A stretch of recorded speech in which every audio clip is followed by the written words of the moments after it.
안녕하십니까. 소중한 나 무한행보 시간입니다. 오늘 여러분들 만나 뵙게 되어서 참으로 반갑습니다. 부처님 당시에 있었던 일입니다. 석가모니 부처님께서 제자들과 함께, 비구 스님들과 함께 탁발을 하기 위해서 마을로 내려오셨습니다. 마을에 내려오셔서 탁발을 하고 있을 때 그때 지나가는 어느 나이가 많으신 할아버지께서 부처님을 뵙고는 그 자리에서 엎드려서 부처님의 발목을 붙들고 눈물을 흘리는 겁니다.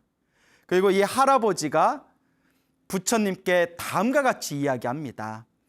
아들아, 아들아, 왜 이제 나타났니?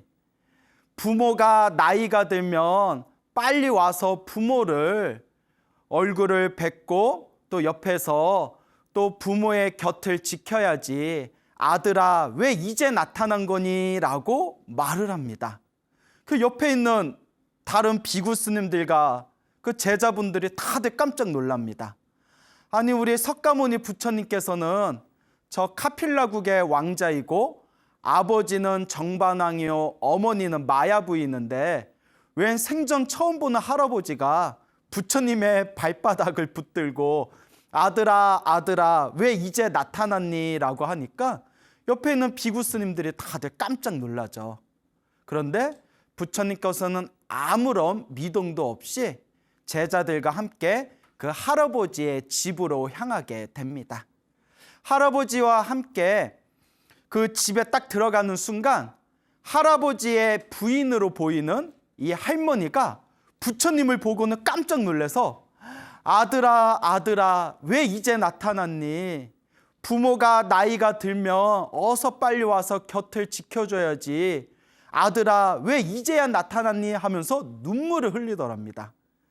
근데 부처님께서는 역시 아무런 미동이 없이 그냥 미소만을 짓고 계셨습니다.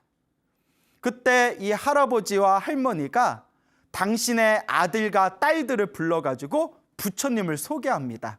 근데 부처님을 소개하면서 뭐라고 소개를 하냐면, 자, 인사해라, 너의 형이다. 자, 인사해라, 너의 오빠다. 라고 그렇게 이제 인사를 시킵니다. 그 이제 제자들은 어쩔 줄 몰라서 이게 지금 무슨 경우인가 라고 다들 어리둥절하고 있었을 때 부처님께서는 그냥 미소를 지으면서 제자들과 함께 그 할아버지 할머니 집에서 맛있게 공양을 드시게 됩니다. 그때 할아버지와 할머니가 부처님께 청을 합니다. 아들아, 이제부터 다른 집엔 가지 말고 우리 집에 와서 공양을 해라. 그때 부처님께서 이와 같이 말씀하십니다. 열에는, 부처님은 열에는 한 곳에서만 공양을 하지 않습니다.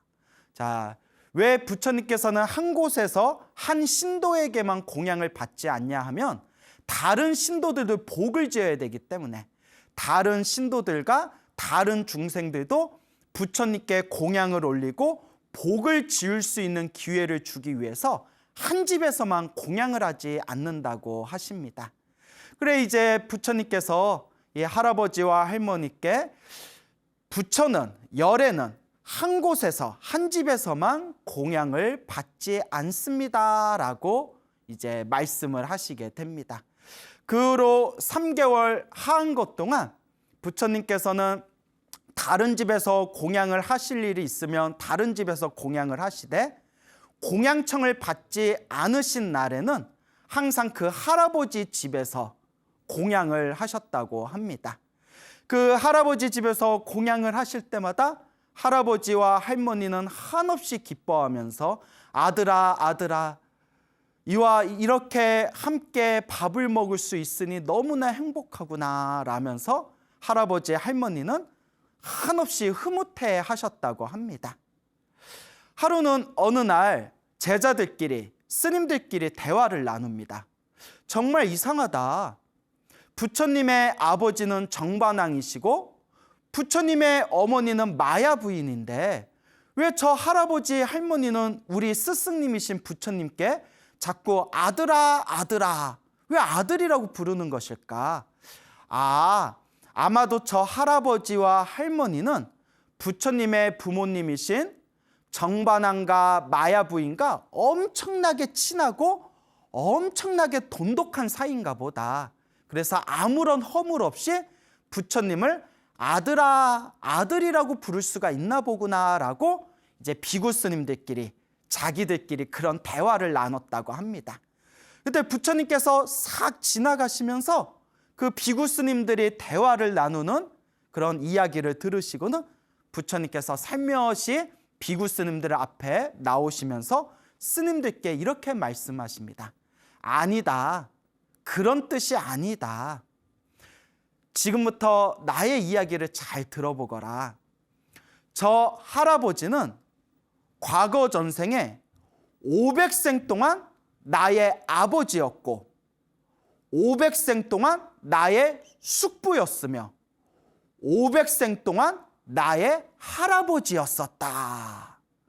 500생은 부처님의 아버지였고 500생은 부처님의 숙부였었고 500생은 과거 전생에 부처님의 할아버지였던 인연이 있었던 겁니다. 다 합치면 500, 500, 500이니까 1500생 동안 태어나고 죽고 태어나고 죽는 1500생 동안 아버지였던 적이 있었고 숙부였던 적이 있었고 할아버지였던 적이 있었던 겁니다. 그리고 또 부처님께서 이렇게 말씀하십니다. 나를 아들아라고 부르는 저 할머니는 과거 전생에 500생 동안 나의 어머니였고 500생 동안 나의 숙모였고 500생 동안 나의 할머니셨다. 그래서 500생 동안 어머니, 500생 동안 숙모, 500생 동안 할머니 다 합쳐서 태어나고 죽고 태어나고 죽는 1500생 동안 과거 전생에 부처님과 인연이 있었던 겁니다. 그래서 할아버지와 할머니는 과거 전생에 500생 동안 아버지, 어머니였고 500생 동안 숙부와 숙모였고 500생 동안 할아버지와 할머니였었던 겁니다. 이와 같이 부처님께서 말씀을 하시면서 저 할아버지와 저 할머니가 부처님을 처음 보는 순간 과거 전생에 깊이 인연을 맺고 인연을 맺었던 그 강력한 그 인연의 힘으로 그냥 부처님을 보는 순간 자기들도 모르게 저절로 아들아라고 부르면서 아주 강력한 친밀감, 아주 강력한 친근감을 느끼게 되었다는 것입니다. 즉 이번 생에 이 부처님을 보고 아들아라고 부른 것은 노망이 났거나 착각에 빠졌거나 정신 이상이 생긴 게 아니라 수없는 과거 전생에서부터 부처님과 인연이 깊었기 때문에 또 부처님의 아버지 어머니였고 또 부처님이 과거 전생에 있었을 때 부처님의 숙보와 숙모였고 또 과거 전생 부처님의 친할아버지와 친할머니였던 그 인연 공덕으로 부처님, 석가모니 부처님을 보는 순간 아들아라고 외치면서 그런 친밀감을 표시하게 된 겁니다. 이와 같이 부처님의 이야기를 듣고 그동안 어리둥절했었던 이 비구 스님들이 모든 의문과 모든 의심이 풀어졌다고 합니다. 그리고 3개월 동안 꾸준히 이 할아버지와 할머니 댁에서 공양을 드시고 공양을 드실 때마다 할아버지와 할머니에게 계속 법문을 해줬다고 합니다. 그렇게 부처님께서 그 할아버지와 할머니와 인연을 맺은 지 약 3개월 정도가 지났을 때 할아버지와 할머니는 아라한을 증득하게 됩니다. 아라한.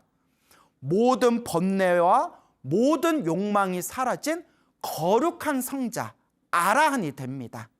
그래서 부처님의 경전을 보면 머리 기른 제가 신자가 아라한이 되는 경우가 있기는 있지만 굉장히 희박한 그런 굉장히 보기 드문 경우입니다. 그래서 이 할아버지와 할머니는 3개월 동안 부처님과 인연을 맺으면서 틈틈이 공양을 올리고 부처님께 법문을 듣다가 결국은 모든 번뇌와 욕망이 사라진 아라한을 증득하게 됩니다. 거듭 말씀드리지만 머리를 기른 제가신자, 출가하지 않은 스님이 아닌 일반 제가신도가 번뇌와 욕망이 사라진 아라한이 되는 경우는 굉장히 드문 사례입니다. 자, 그런데 여기에 한 가지 제가 덧붙이자면 저희 스님들이 공부하는 경전에 대한 주석서에 보면 제가신자가 아라한이 됐을 때 다음과 같은 조항이 있다고 합니다. 머리가 길은 출가하지 않은 스님이 아닌 이 일반 제가신자가 아라한이 되면 하루 이상을 살 수가 없다고 합니다. 그러니까 스님들은 아라한이 돼도 이번 생의 수명을 다 채우시지만 제가신자는 아라한이 되는 순간 하루 이상을 살 수가 없대요. 그러니까 내가 오늘 아라한이 되면 오늘 이후로 다음 날을 넘길 수가 없다고 합니다. 왜냐하면 아라한이 되는 순간 그 제가신자는 그 날에 목숨이 끊기고 저 열반의 세계, 깨달음의 세계로 돌아가게 된다고 합니다.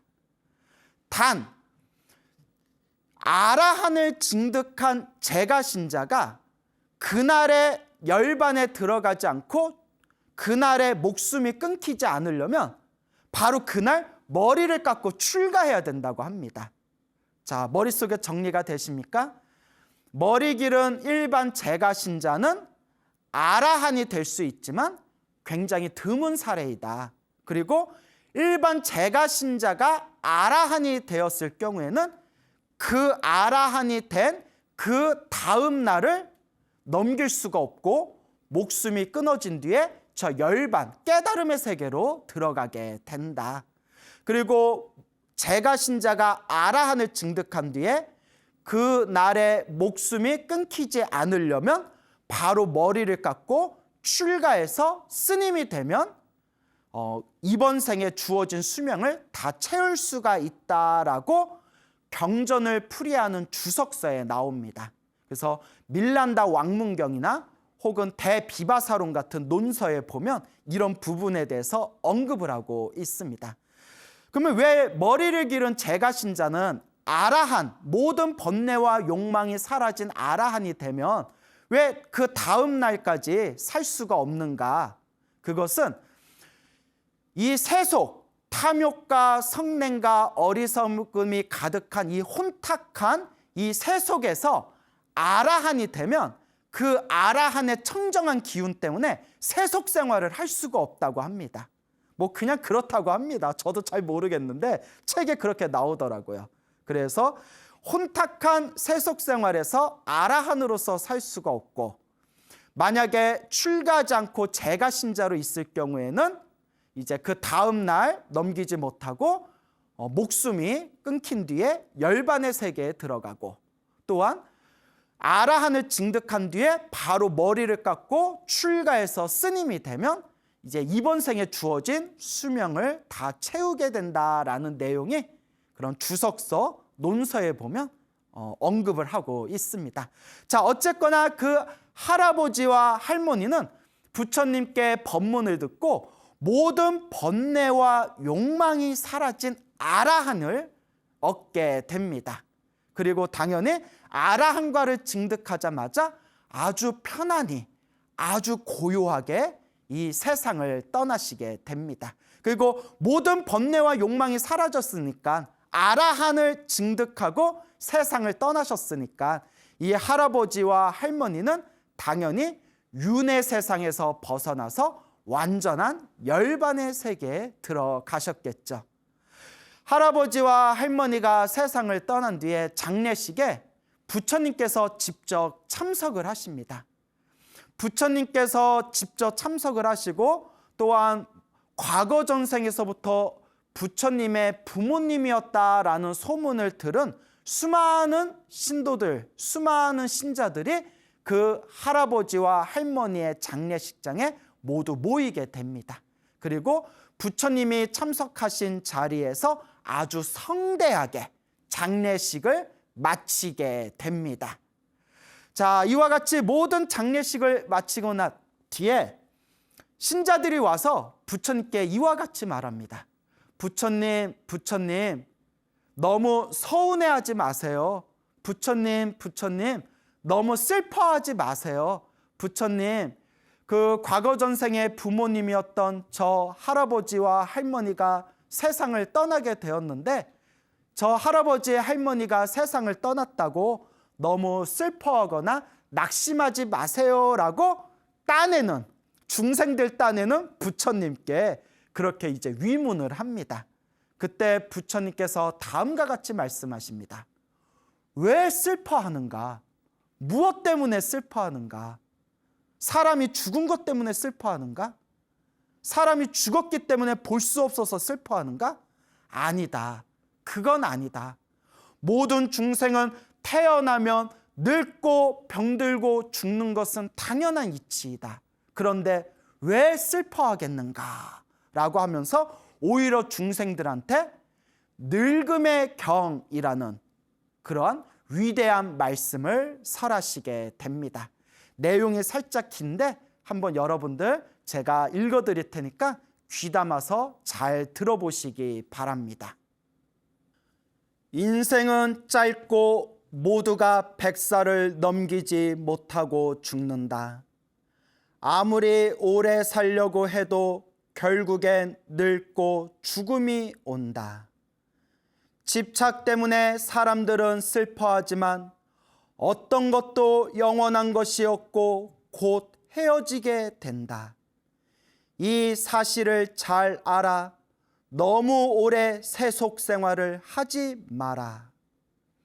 내 것이라고 생각하는 것도 죽으면 사라진다. 현자는 이 사실을 알아 아무것도 집착하지 않는다.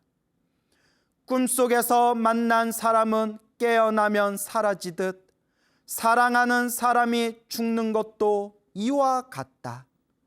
살아생전에 보고 듣고 이름도 불러보지만 죽으면 이름만 남을 뿐이다. 탐욕스러운 자는 슬픔과 회한과 인색함을 버리지 못하고 현자는 소유를 버리고 평온 속에 논인다. 집착이 없는 비구는 홀로 머물며 거처에서 자신의 모습을 드러내지 않는다. 현자는 어디에도 머무르지 않고 사랑하거나 미워하지 않으며 슬픔과 이기심도 머물지 않는다. 마치 연잎에 물방울이 머물지 못하듯이 연잎에 물방울에 적지 않듯 현자는 보고 듣고 인식한 것에 미혹되지 않는다. 현자는 인식에도 현혹되지 않고 청정하게 되는 것도 원치 않으며 탐착하지도 않고 탐착에서 벗어나려고도 하지 않는다. 예, 지금 읽어드린 이 가르침은 늙음의 경이라고 부른다고 합니다. 모든 집착에서 벗어난 지혜로운 자의 마음가짐에 대해서 설하고 있는 내용이 되겠습니다. 우리 앞에 펼쳐진 모든 좋은 인연도, 우리 앞에 펼쳐진 모든 나쁜 인연도 다 내가 지은 업의 인연입니다. 불교에서 가장 중요한 가르침 중에 하나가 바로 인연법입니다. 또한 인과법이라고도 부르죠. 모든 것은 원인과 조건에 의해서 펼쳐진다. 모든 것은 내가 지은 원인에 의해서 내가 지은 그 원인에 합당한 결과를 얻게 된다. 바로 인연법과 이 인과법이 부처님 가르침의 가장 중요한 핵심 중에 하나입니다. 부처님께서 그 할아버지와 할머니를 만나게 되었을 때 그 할아버지와 할머니는 부처님을 만나고 부처님을 뵙고 불현듯 가슴에서 뜨거운 친밀감, 뜨거운 감정을 느끼게 됩니다. 그리고 너무나 자연스럽게 부처님을 향해서 아들아 라고 부르게 됩니다. 그때 부처님께서 부처님을 아들이라고 불렀던 저 할아버지와 할머니는 수없는 과거 전생에서부터 나의 아버지였고 나의 어머니였고 나와 친밀한 가족관계였다라고 말씀하십니다. 그리고 그와 같이 좋은 인연이 있었기 때문에 이번 생에 또한 부처님을 친밀하게 만나게 되고 또한 부처님의 가르침을 통해서 이 윤회에서 벗어난 완전한 열반, 번뇌와 욕망이 사라진 거룩한 깨달음을 얻게 됩니다. 이와 같이 좋은 인연을 만났다는 것, 이와 같이 부처님이라는 훌륭한 인연을 만났다는 것 자체가 이 할아버지와 할머니들이 전생에서부터 지은 좋은 인연이 있었기 때문입니다. 좋은 인과가 있었기 때문입니다. 그와 같이 우리 앞에서 펼쳐진 나의 좋은 인연도 나의 나쁜 인연조차도 사실은 결코 원인 없이 생겼거나 아무런 이유 없이 생긴 것이 아닌 철저히 내가 심어놓은 나의 인연이었고 나의 인과였던 것입니다. 그래서 제가 불자님들에게 항상 드리는 이야기가 있습니다. 정말 불법을 제대로 배우면, 정말 불교를 제대로 배우면 인생을 살아가면서 남 탓을 안 하게 됩니다. 남 탓을 안 하게 됩니다. 모든 것이 내가 지은 인연법이란 걸 알게 되고 모든 것이 내가 지은 원인과 내가 받아야만 했던 결과라는 것을 알게 되기 때문에 불교와 불법, 이 부처님의 가르침을 제대로 배우면 다시는 남 탓을 안 하게 됩니다. 왜냐? 이러한 일이 펼쳐진 것 자체가 내가 지은 업이었구나. 내 앞에 펼쳐진 좋은 일도 내 앞에 펼쳐진 나쁜 일도 내가 지은 업이었구나. 저 행복도 저 불행도 내가 지은 업이었구나.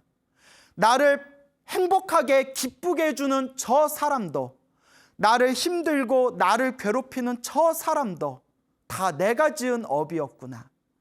저런 인연을 만난 것 자체가 내가 지은 업이었구나라는 이 인과법을 철저히 꿰뚫어 보게 될 때 부처님의 가르침을 제대로 배운 불자는 더 이상 남을 탓하지 않게 됩니다.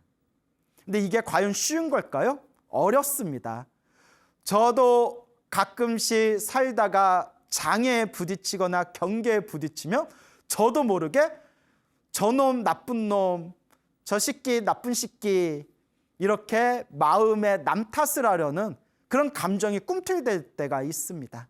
그래서 제가 항상 스스로 반성하면서 이렇게 신도들한테는 내가 항상 좋은 얘기 해주면서 정작 나 자신도 내 마음을 잘 닦지 못하고 있구나. 내 자신이 참 많이 부족하구나라는 것을 반성해 봅니다. 이와 같이 내 마음을 다스릴 수 있다는 것, 그리고 내 앞에 펼쳐진 행복에도 불행에도 내 중심이 흔들리지 않고 온전하게 모든 것을 나의 인연법으로 반조할 수 있다는 것, 스스로를 비춰볼 수 있다는 것, 이것은 결코 쉬운 일이 아닙니다. 하지만 불자라면 당연히 닦아 나아가야 할 올바른 불자의 마음가짐입니다. 그래서 제가 많은 불자님들에게 항상 드리는 이야기가 있습니다. 우리가 시작 없는 옛적부터 지금에 이르기까지 몸과 말과 생각으로 수많은 업을 지었구나. 때로는 좋은 업을 지었지만 때로는 정말 나쁜 업도 많이 지었구나. 좋은 업은 좋은 업대로 좋은 인연으로 찾아오고 나쁜 업은 나쁜 업보대로 악업으로 불행으로 찾아오게 되는구나. 이번 생에 내 앞에 펼쳐진 이 수많은 인연들은 과연 내가 전생에서부터 무슨 업을 지었기에 이와 같은 인연들을 만나게 되었는가? 때로는 나에게 힘을 주고 나에게 은혜를 베푸는 인연도 있고, 때로는 너무나 나를 힘들고 때로는 너무나 나를 괴롭히는 인연도 있는데, 이 모든 좋은 인연도 나쁜 인연도 다 내가 지은 업의 인연이라고 했는데, 도대체 전생에 내가 무슨 업들을 지었기에 이와 같은 수많은 인연들을 만나게 되었는가. 항상 불자라며 끊임없이 이와 같은 인연법과 인과법을 비추어 봐야 됩니다. 그리고 명확하게 마음속에 중심을 세우셔야 됩니다. 좋은 일도 나쁜 일도, 좋은 인연도 나쁜 인연도, 행복도 불행도 온전히 내가 지은 것이다.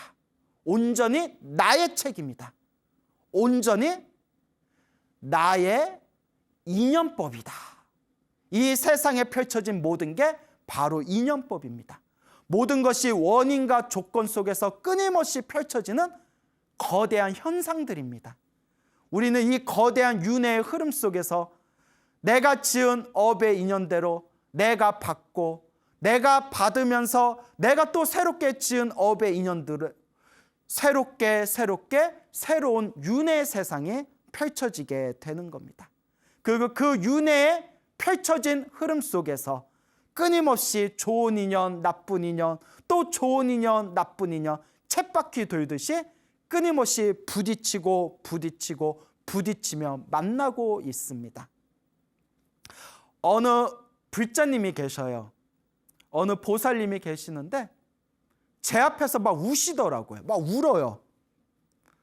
그래서 왜 우세요? 했더니, 스님, 제가 전생에 무슨 업을 많이 지었기에 제 남편이 저를 이렇게 평생도록 저를 힘들고 괴롭히는 겁니까? 왜 남편은 이렇게 저를 가슴에 몫을 받고, 왜 이렇게 저를 괴롭히고, 왜 이렇게 저를 힘들게 하는 겁니까? 스님, 제가 그렇게 전생에 업을 많이 지은 겁니까? 스님? 이라고 저에게 질문을 던지며 우시던 분이 계셨습니다.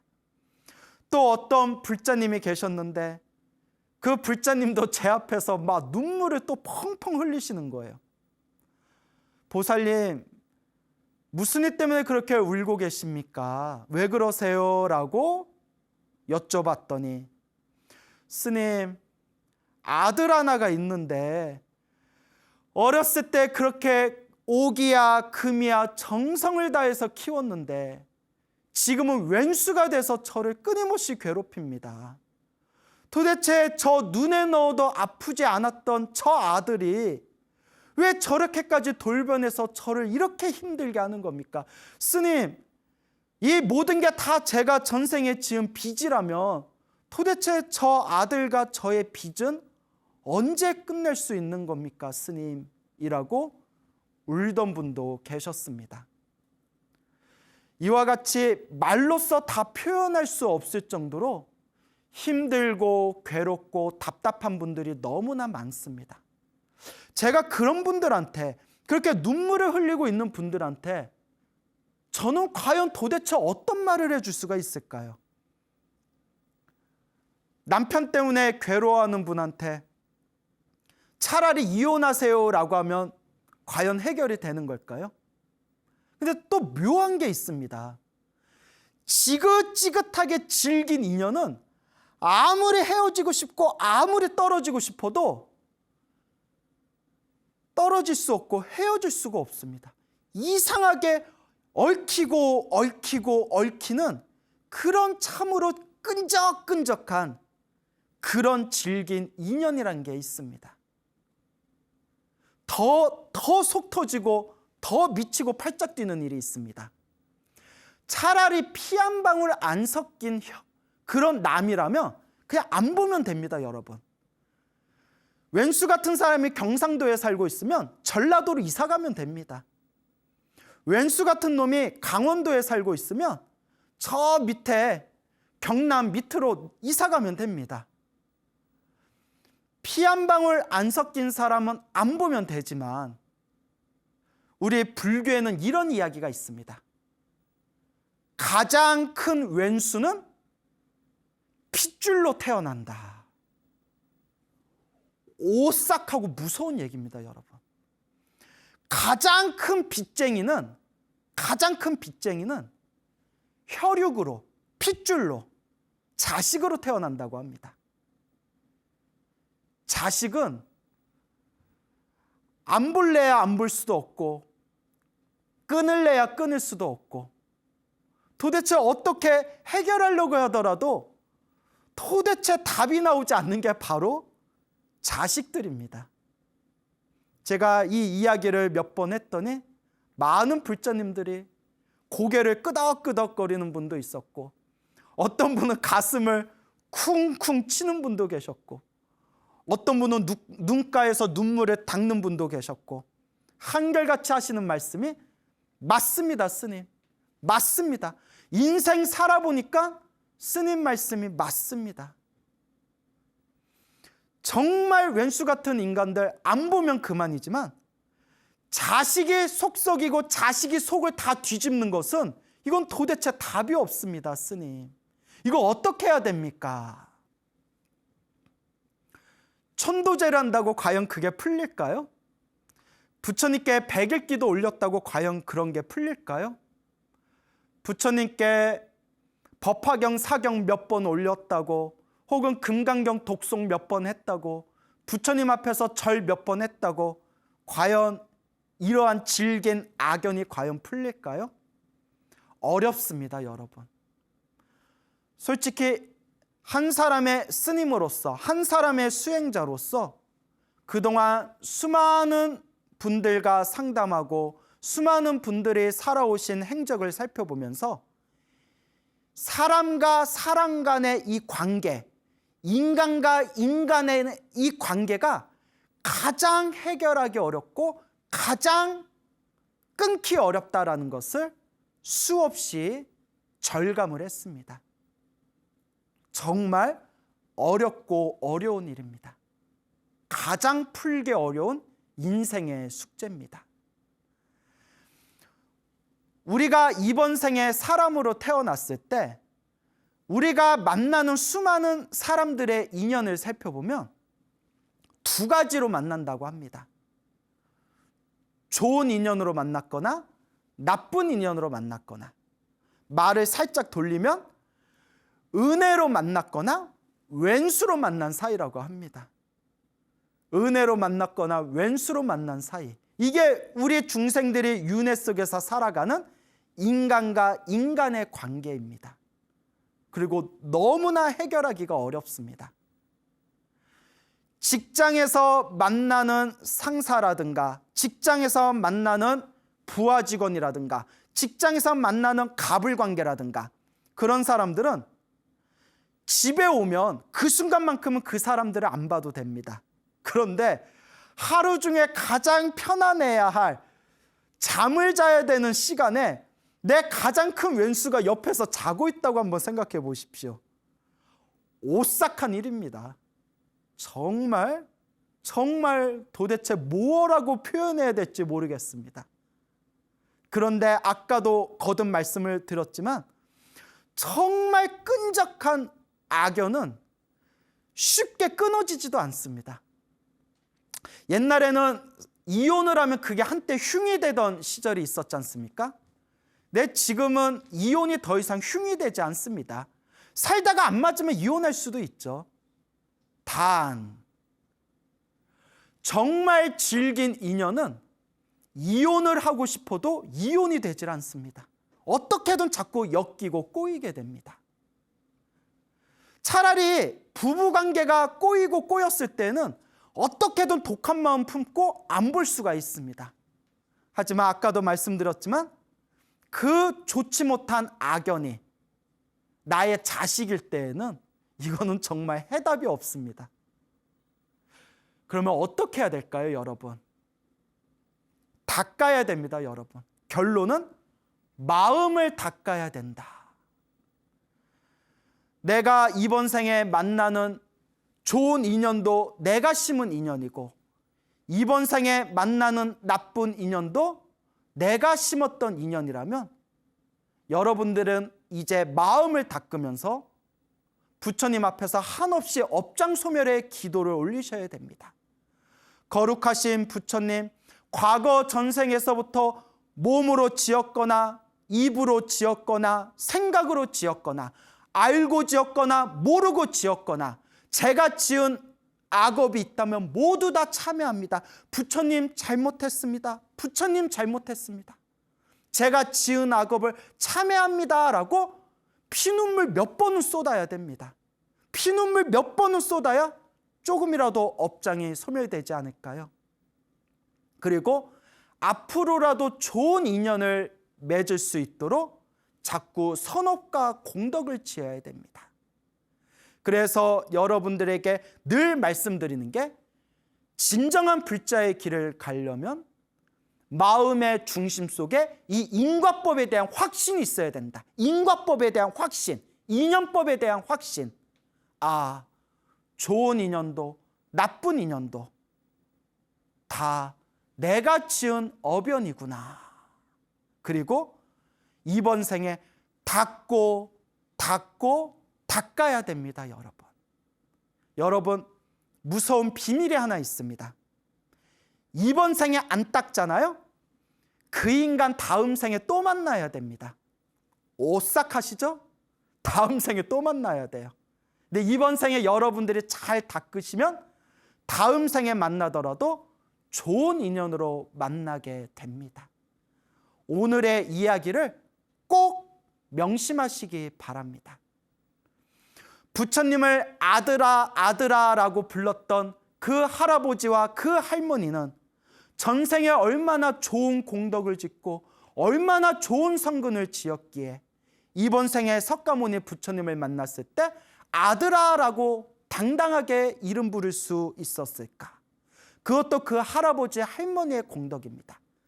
그리고 그 할아버지 할머니가 3개월 동안 부처님의 법문을 듣고는 아무런 어려움 없이 몸과 마음의 평온을 얻고 모든 욕망과 번뇌가 사라진 거룩한 깨달음, 아라한의 경지에 이르게 됩니다. 이것도 그 할아버지와 할머니의 공덕이 되겠습니다. 결국 다 자기가 지은 원인대로 다 자기가 그 결과를 받게 되는 겁니다. 여러분 명심하십시오. 힘들고 괴로울 때마다 내가 전생에 악업을 많이 지어서 지금 그 빚을 갖고 있구나. 이번 생에 내가 열심히 기도하고 열심히 공덕을 쌓아서 내가 이번 생에 업장을 소멸하겠다. 그리고 여러분들이 살아가면서 행복하고 기쁜 일이 많다면, 아, 내가 전생에 그래도 복과 선업을 많이 지어서 이번 생에 그 좋은 결과를 받는 것이구나. 그러니 이번 생에 내가 더욱 열심히 복과 선업과 공덕을 쌓겠다라는 마음을 일으키시기 바랍니다.